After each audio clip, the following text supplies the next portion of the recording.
J'ai une pensée particulière pour Jacques Gaubert, parce que Jacques Gaubert a pris sur lui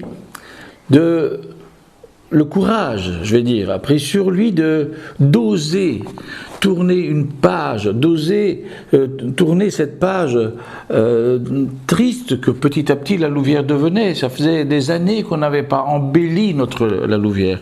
Et je ne vous cache pas, moi, que quand j'entendais certains de mes amis qui venaient de Montréal et qui trouvaient comme ça, ont trouvé qu'au fur et à mesure des années, la Louvière dépérissait. Là, aujourd'hui, quand ils reviennent et qu'ils voient cela, le 29 septembre, nous avons fait un grand événement que chacun nous connaissons, décrocher la Lune.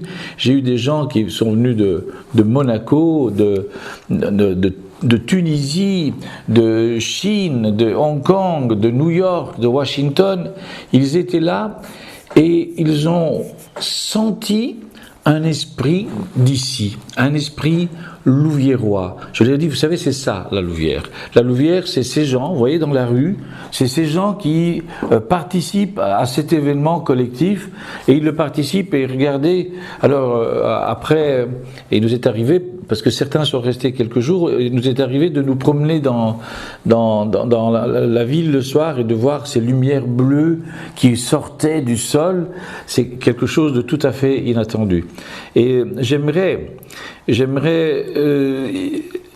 ici souligner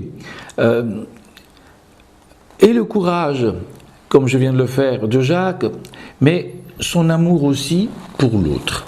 Je pense qu'aujourd'hui, et si on veut croire en un certain avenir, et c'est pas moi qui dis ça, c'est des grands économistes, des grands essayistes, des gens comme Jacques Attali, qui parlent dans son livre La fraternité, il parle de l'autre. Je crois que si on veut aujourd'hui croire au futur, si on veut être en empathie, comme on dit, avec les générations futures, il faut aimer l'autre.